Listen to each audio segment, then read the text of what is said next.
La partida de la humillación.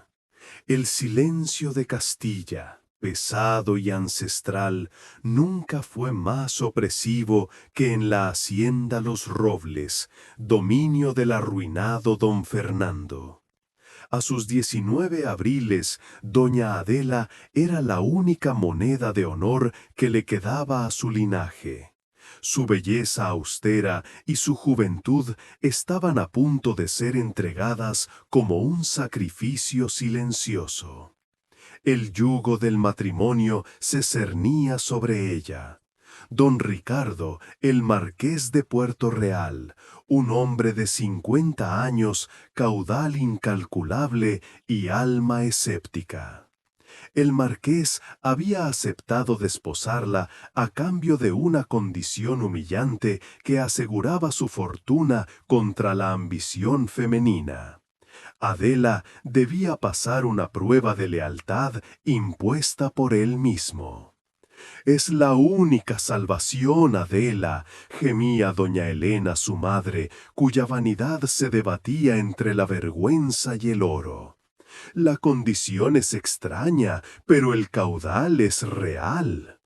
Adela había aceptado el destino de la deuda. Ella se casaría con el hombre que la veía como una posible traidora. Su único consuelo era el mozo de cuadras, un joven de ojos serios, Pedro, con quien compartía una camaradería muda nacida de la marginación social. Pedro, al ver a Adela, sentía la pena capital de su destino. Él, el siervo, la amaba con la devoción silenciosa que le estaba prohibida. El día de la firma del pacto llegó con una solemnidad lúgubre. Los notarios arribaron en un carruaje de lujo, y don Ricardo, con su frialdad de mármol, esperaba a la doncella en el despacho. «Usted firmará, Adela», sentenció don Ricardo, «y en el plazo de un mes la boda se celebrará». Adela no preguntó por la prueba. Ella sabía que su honor de huérfana no se mancharía, incluso si su corazón se congelaba. El pacto está sellado, pero la prueba de honor aún no ha sido revelada. Pedro y Adela tienen un último encuentro secreto antes de que el destino los separe. La hacienda Los Robles se sumió en el sol de la desidia.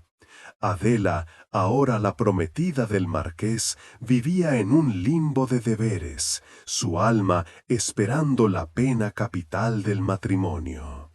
La tarde antes de la firma de la capitulación matrimonial, el documento que sellaría el yugo, Adela buscó un último refugio. Se deslizó por la cocina hasta los aposentos de la servidumbre, donde encontró a Pedro, el mozo de cuadras, limpiando los arneses. «Pedro», murmuró Adela, su voz quebrada por la pena, «pronto ya no me verá más entre los olivos». Pedro alzó la mirada, sus ojos de verdad clavados en los de ella.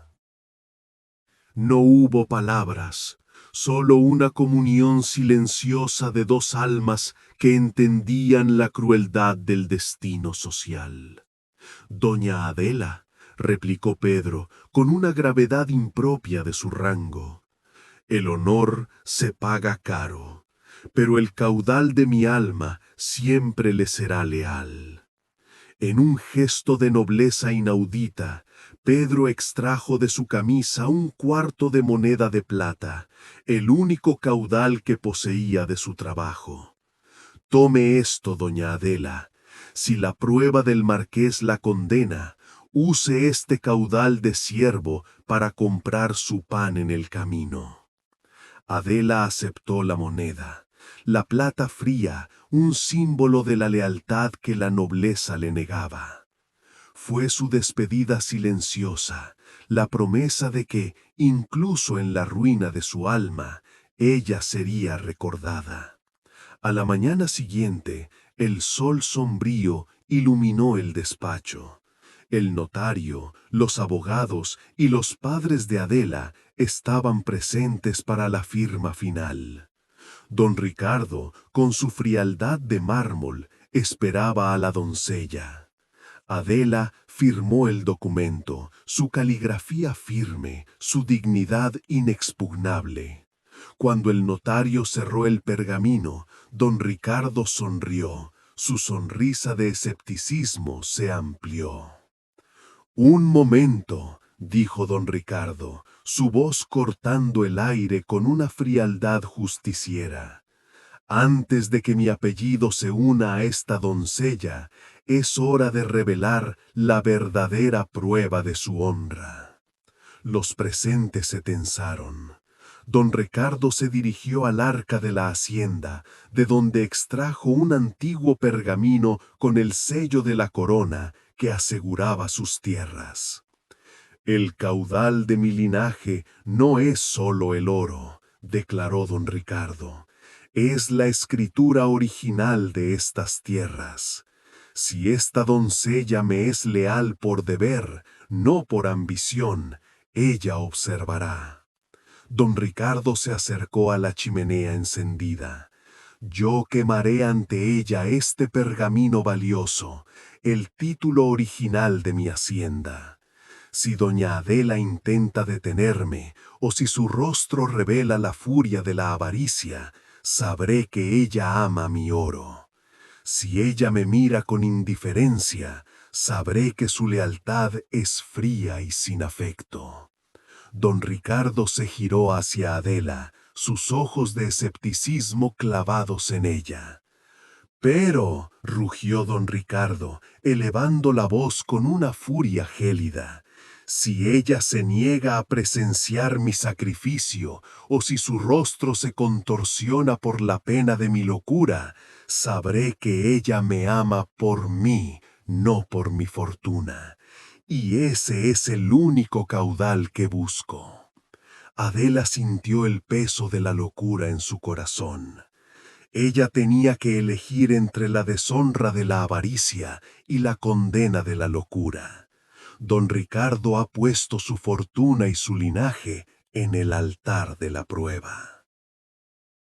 Adela tiene que decidir si su silencio es indiferencia o la pena de su alma. La prueba final está a punto de ser ejecutada. El silencio que siguió a la sentencia de don Ricardo fue más pesado que el plomo fundido. Los notarios, los abogados y los padres de Adela se quedaron petrificados observando la escena con un horror mudo. Don Ricardo se acercó a la chimenea de piedra negra, cuyo fuego ardía con una crueldad deliberada. Don Ricardo alzó el pergamino antiguo, su sello de cera carmesí brillando en la penumbra. «Que el linaje de Guzmán sea testigo», declaró don Ricardo, su voz cargada de una pena fría que helaba el alma.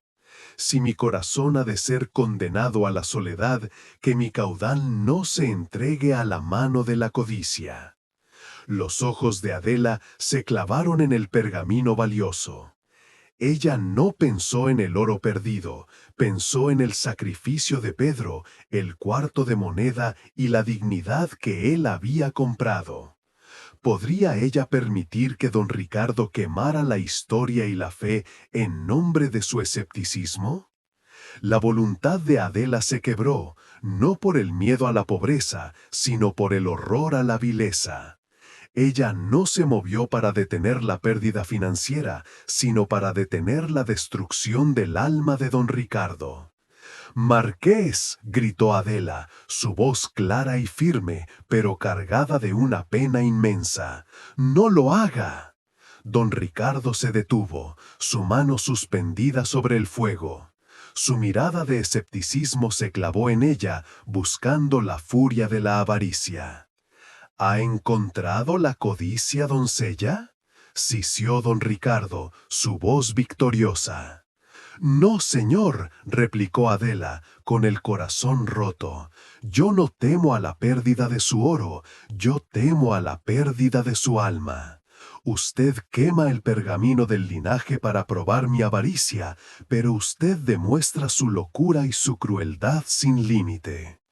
Adela se avanzó, no hacia el pergamino, sino hacia las manos de don Ricardo, su rostro contorsionado por el horror. Yo le ruego, señor, usted no solo destruye el título de su hacienda, usted destruye la fe en la bondad. Si no le queda honor para amar, que le quede cordura para perdonar. La honestidad brutal de Adela golpeó a don Ricardo con la fuerza de un rayo. Ella no había suplicado por la fortuna, sino por su salud mental y su integridad moral. Ella había pasado la prueba que él no había concebido, el amor por su alma. Don Ricardo dejó caer el pergamino. El fuego lamió el borde del pergamino por un instante, pero el pergamino sagrado cayó al suelo de piedra. Don Ricardo se dejó caer en su sillón. Su rostro de mármol se deshizo en una expresión de vergüenza y profunda desolación. «Dios mío», murmuró don Ricardo, su voz quebrada, «usted ha pasado mi prueba cruel». Los padres de Adela se quedaron aliviados y confundidos. El notario se apresuró a recuperar el pergamino chamuscado. Adela, sin embargo, se quedó de pie, su dignidad de doncella herida de muerte. Ella había pasado la prueba con el sacrificio de su alma, y el precio era demasiado alto. «Yo he pasado su prueba cruel, marqués», dijo Adela, su voz clara y sin un rastro de afecto. «Pero usted me ha humillado con su desconfianza sin límite. Yo no puedo unirme a un hombre cuyo escepticismo es más fuerte que su honor». Adela se quitó el anillo de compromiso y lo dejó caer sobre el escritorio. «Yo me voy, marqués. Usted me ha dado el caudal del honor al salvar a mi padre, y yo le devuelvo el caudal de la traición al abandonarlo. Adela ha pasado la prueba de lealtad, pero el honor de la doncella no puede soportar la humillación. Ella se va con el cuarto de moneda de Pedro y su dignidad intacta. Don Ricardo se queda solo con su caudal y su alma condenada». La declaración de renuncia de doña Adela resonó en el despacho como una sentencia de destierro. Ella salió de la hacienda Los Robles bajo el sol sombrío del mediodía. No tomó su baúl de doncella, sino solo la modesta bolsa de tela que llevaba sus pocas pertenencias, y en su mano el cuarto de moneda de plata de Pedro. Doña Elena, su madre, se desplomó en el salón en una pena de vanidad. «Hemos sido condenados», sollozaba. «Ella ha preferido la miseria de la huérfana a la seguridad del marquesado». Don Ricardo, el marqués de Puerto Real, se quedó inmóvil en el despacho. Su rostro de mármol se había convertido en una máscara de ceniza. Él había encontrado la virtud que buscaba y el precio era la condena de su alma. «Don Ricardo», murmuró el notario, recogiendo el pergamino chamuscado, «el caudal de su palabra debe ser honrado. Pagaré la deuda de don Fernando». «Hágalo», rugió don Ricardo con una furia contenida. «Pague el precio del honor, pero no me mencione jamás el nombre de la doncella que me ha humillado con su pureza». El chisme social voló como un buitre hambriento sobre Castilla. El relato de la huérfana ingrata que despreció el marquesado por una rabia infantil se convirtió en la burla del invierno. Adela, sin linaje ni escolta, viajó a Málaga, una ciudad costera donde el sol de la desidia y el mar de la indiferencia prometían un nuevo olvido. Ella se instaló en un pequeño y modesto barrio de artesanos y pescadores. Su caudal era escaso, solo los 200 ducados que su padre le había devuelto y que ella consideraba el pago por el yugo que no se atrevió a cargar. El cuarto de plata de Pedro era su único caudal inmaterial. Adela, que había sido criada para el bordado y la lectura piadosa, se dedicó a su único oficio honorable, la caligrafía. Ella abrió un pequeño taller de copista en una calle lateral.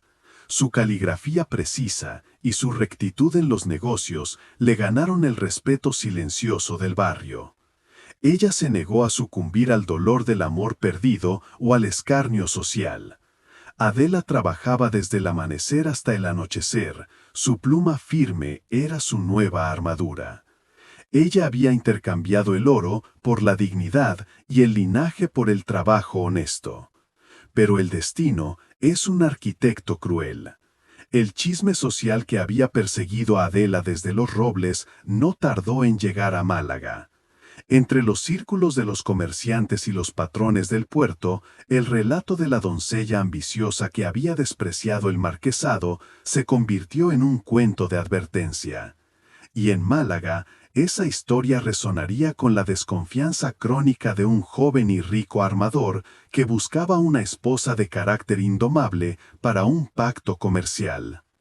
Adela ha comprado su libertad con el sacrificio de su alma, pero el destino la condena a enfrentar el mismo escepticismo de don Ricardo en un nuevo horizonte.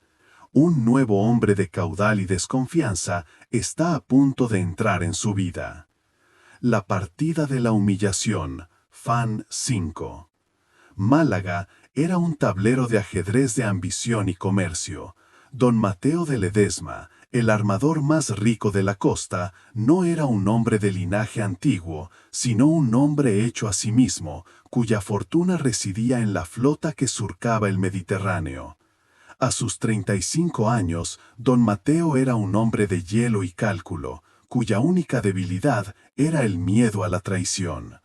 Don Mateo necesitaba una esposa con honor intachable para un pacto comercial con los banqueros de Sevilla, y el chisme sobre la doncella que despreció el marquesado por su propia dignidad había llegado a sus oídos. Ella es la antítesis de la ambición, don Mateo, le aconsejó su socio de negocios, don Silvestre. Ella es un enigma peligroso, Silvestre, replicó don Mateo con su frialdad habitual. Una mujer que desprecia el oro debe ser o una santa o una loca, y ambas son peligrosas para el comercio. Don Mateo, sin embargo, se dirigió al pequeño taller de copista en el barrio humilde. Él no compró un servicio, él observó. Vio la concentración monástica de Adela, su caligrafía precisa y su rectitud en el trato con los clientes. Señorita, le abordó don Mateo con una formalidad cortante. Necesito que usted copie y catalogue un caudal de documentos de mi flota. Es un trabajo de confidencialidad extrema. Mi precio es de 10 reales por folio, señor, replicó Adela con su dignidad de copista, sin alzar la mirada.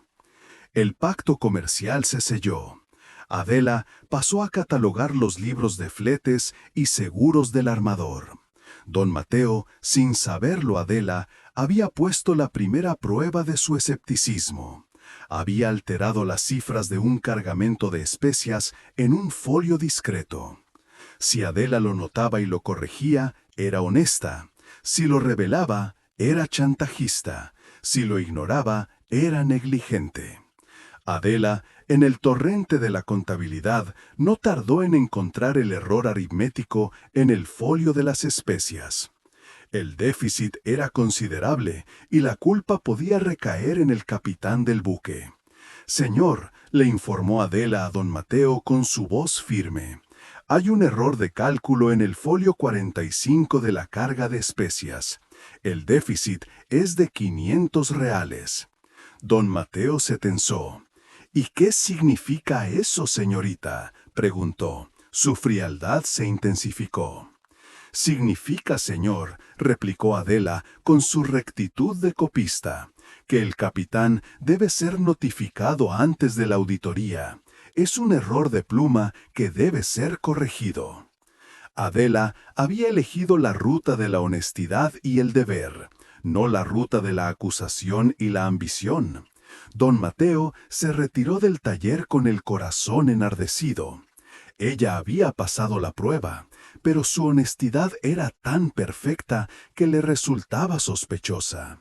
Él temía la ambición disfrazada de virtud. La honestidad de Adela es una nueva amenaza para el escepticismo de don Mateo. Él teme que ella esté jugando un juego más profundo que el de la simple rectitud. El marqués de Puerto Real, humillado por Adela, no ha olvidado el escándalo y está a punto de enviar una misiva de venganza a Málaga. La hacienda Los Robles en Castilla era ahora un recuerdo amargo.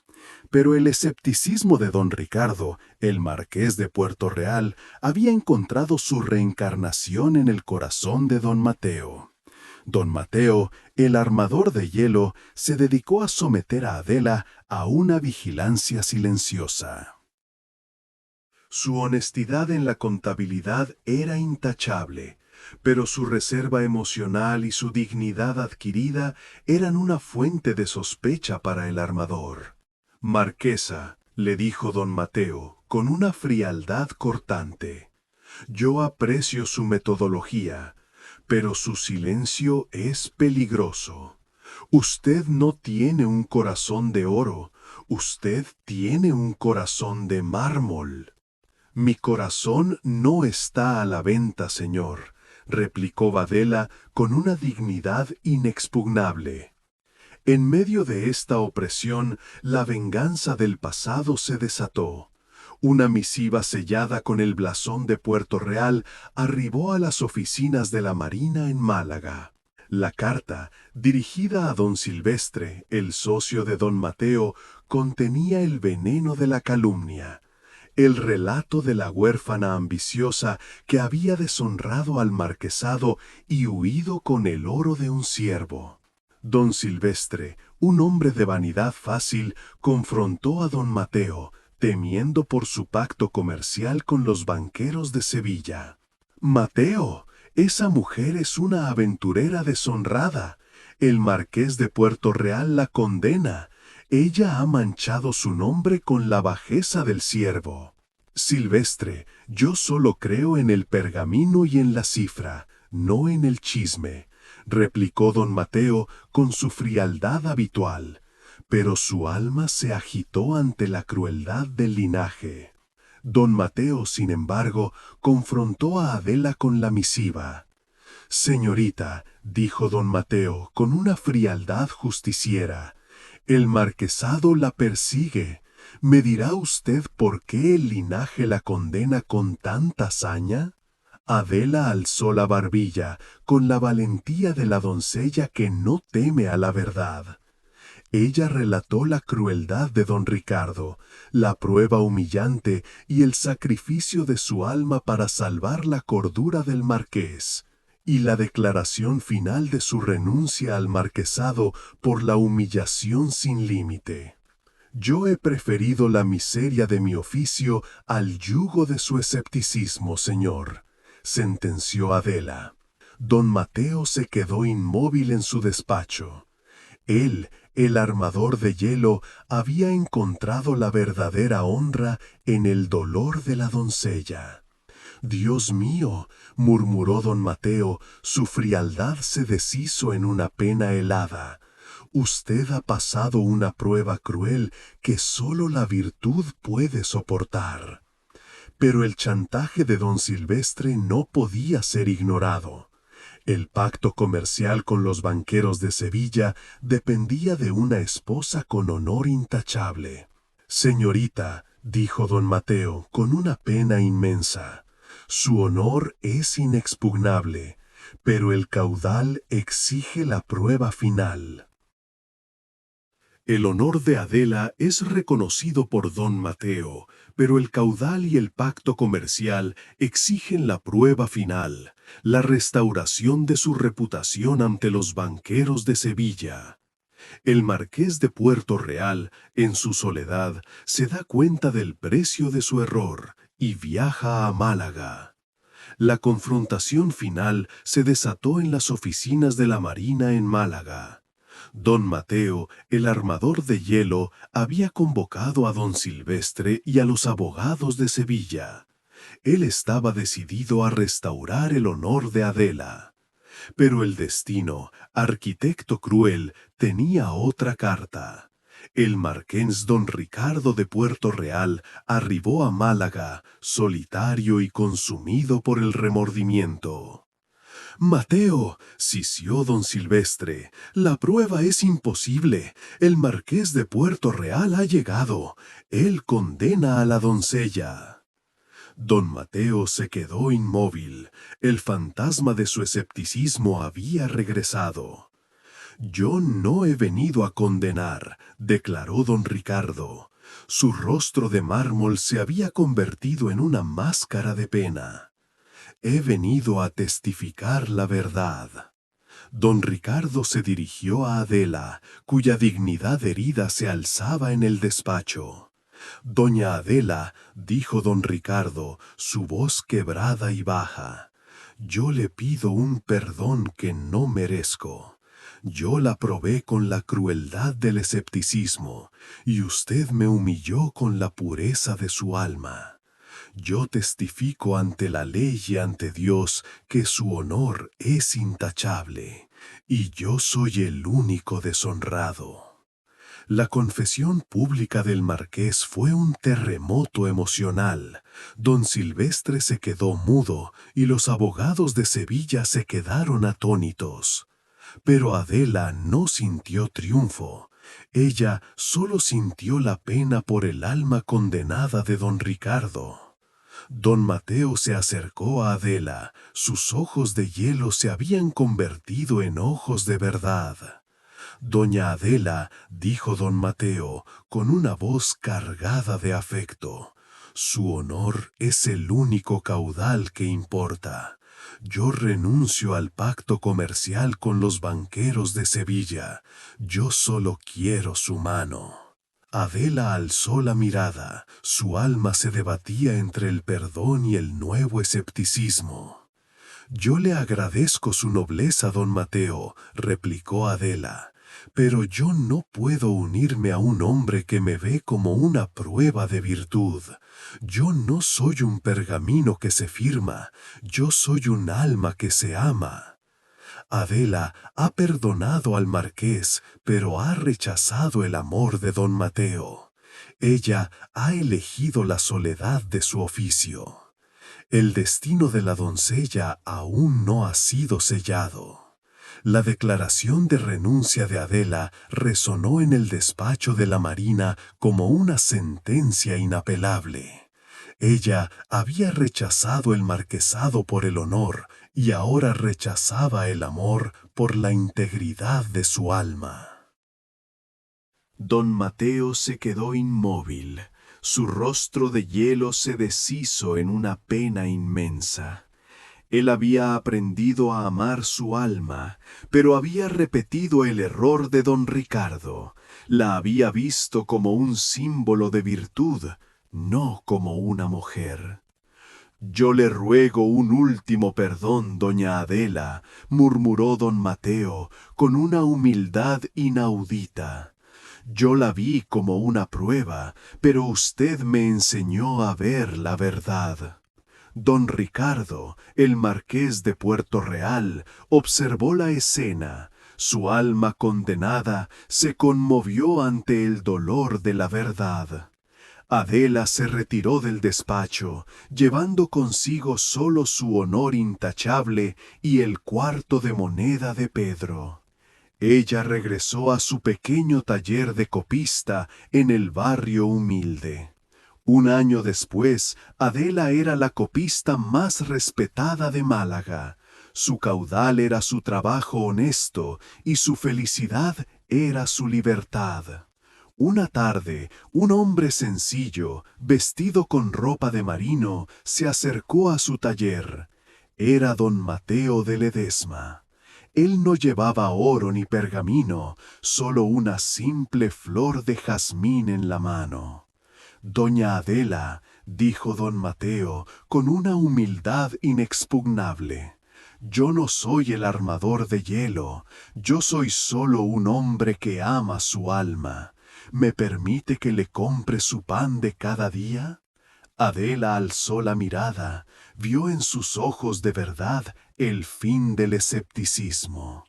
Mi pan no está a la venta, don Mateo, replicó Adela con una leve sonrisa, pero mi mesa está abierta a la humildad y al amor verdadero.